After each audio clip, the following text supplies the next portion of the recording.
It's January 25th, 2023. In this episode, I discuss several new cannabis bills and a bill that deschedules psilocybin, which have been introduced to the 103rd General Assembly in Illinois. It should be noted that this episode was originally released on patreon.com/Chillinois on January 10th, 2023. Since then, more bills have been introduced. If you're looking for coverage on the latest bills that have been filed, subscribe to us at chillinois.net/Patreon. It's January 10th, 2023. It's just about 7:30 in the morning. My name is Cole Preston, and I'm coming at you with a legislative update. So for those of you who don't know, our next legislative session is starting soon. That's right, your lawmakers are headed back to Springfield. Well, they're actually in Springfield right now, from what I understand, for a lame duck session. I might be wrong on that. Don't quote me on that.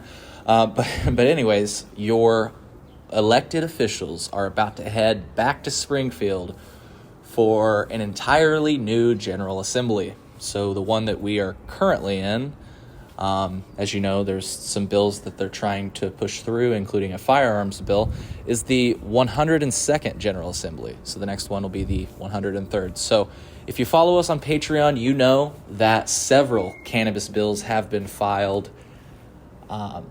pre-filed for this next session. We've already done a short podcast on Patreon regarding some of the bills. That's episode number 244. It's been brought to my attention that several other cannabis bills have been pre-filed. I'll have a link to each of these bills in the podcast description.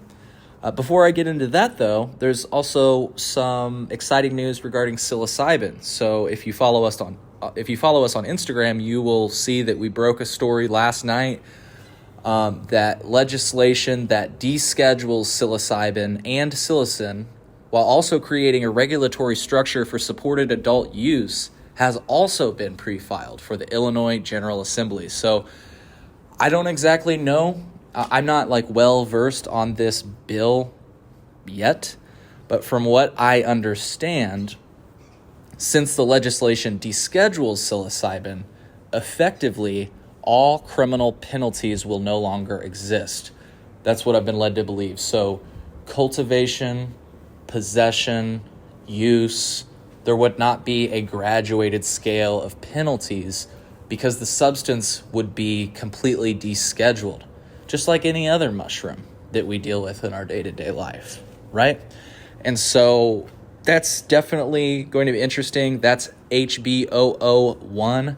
I will put that in the show notes as well if you want to read the fine print. I definitely recommend reading the fine print before just calling your representative and urging them to support the bill.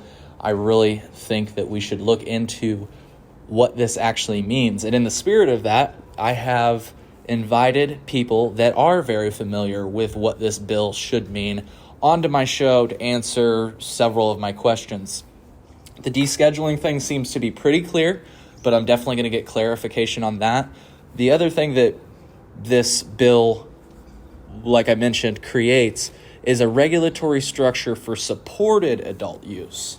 And so from what I understand, at first glance, this would not be like the way that we've legalized cannabis. It wouldn't be adult use like that, where you just go to a store, purchase a product, and then use it at your own leisure.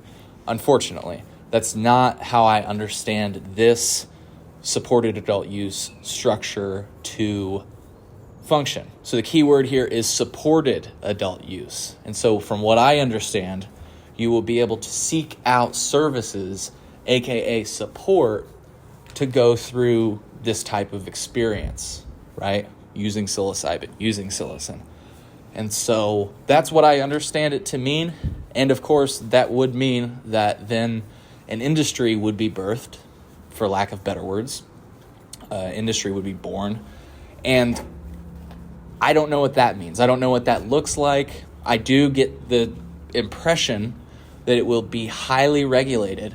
I do not get the impression that there are any social equity provisions. in this bill, so that's notable, I think. But yeah, we will be talking with people that know more about this bill in the future. So on Saturday, January 21st, we released episode number 249 of the Chillinois podcast, which features Nathan Gates. Nathan is from the Illinois Psychedelic Society. During the episode, we talk about the Cure Act and what it could mean for the state of Illinois.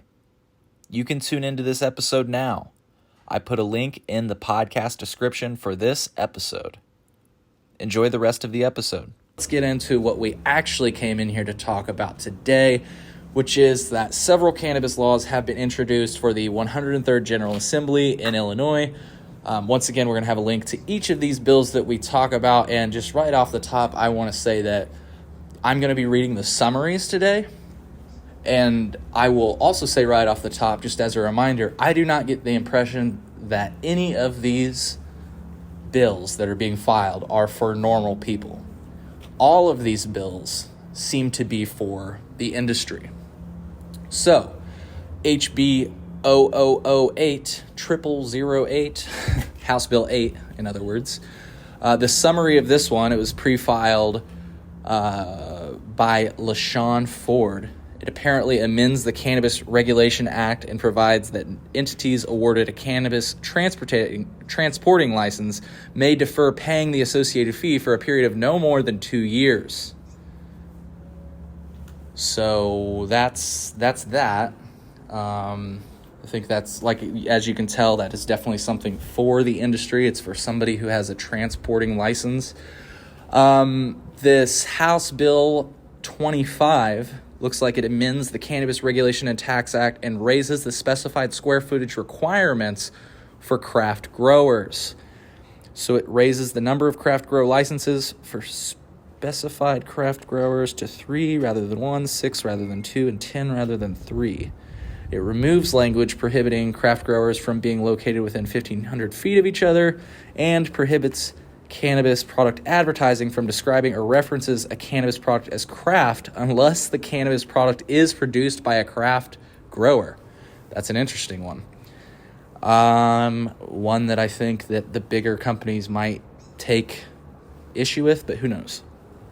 It also provides that the cannabis cultivation privilege tax shall not be assessed against or collected from specified craft growers until 2 years after the date the craft grower was awarded a license, and it says it, quote, makes under other changes, end quote. And so that's why it's very important to read the fine print. What are the other changes? I don't know. I've not read it yet. Once I get a better idea, I will definitely fill you in. Let's move on to the next bill, House Bill 30.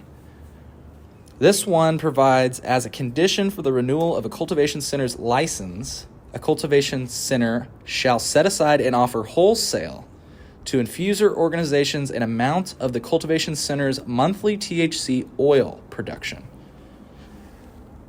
I don't totally understand this bill, but it says it requires the department to establish a formula to establish fair THC oil set aside amount targets for each individual cultivation center in proportion to that cultivation center's production capacity. Yeah, I don't totally understand this bill, to be honest, House Bill 30, but it's definitely another industry bill.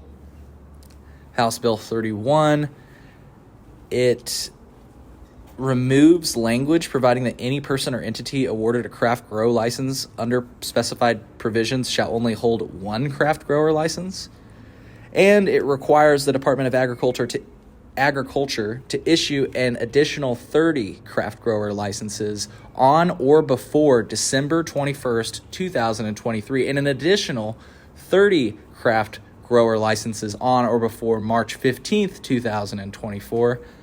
And it looks like it also requires each adult use cultivation center or early approval adult use cultivation center holder that produces THC oil to set aside a portion of its monthly production to sell to infuser organizations to provide infuser organizations with an adequate supply for their infusion processes. So, again, Definitely another industry-centered bill. There's more to this one, but I encourage you to read the fine print. Read more about it. That's House Bill 31. House Bill 32. This is the co-location bill that we keep hearing about. From what I understand, this has been filed in the past. What this bill would allow is that a premises, may be shared between up to 3 craft growers, an infuser organization, a cultivation center, a dispensing organization, or any combination thereof, provided that specified requirements are met. That actually is a pretty cool one. It's definitely still pro-industry, but I like the idea of having a craft cultivation, facility with a dispensary on site. They have stuff like that in Michigan, and it'd be so cool if we had that in Illinois.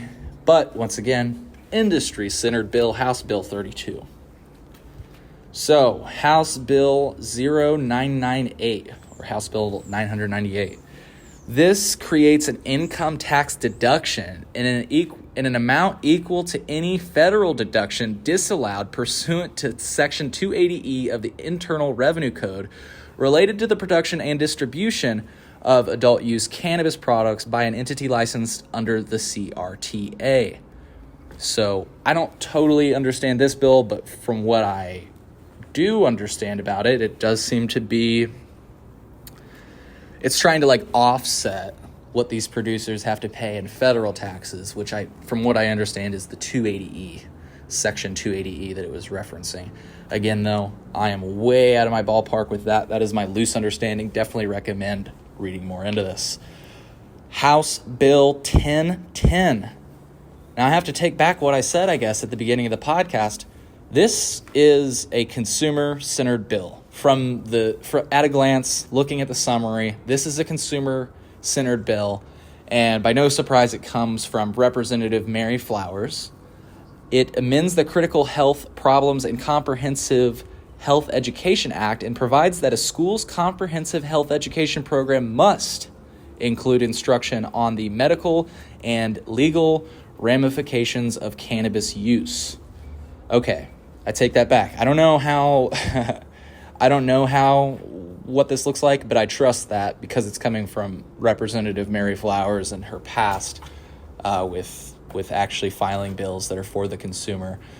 I would like to think that this is for the consumer. At first read, I thought that this was saying that the schools will have to learn how to administer medical cannabis, which I know that is a requirement to an extent.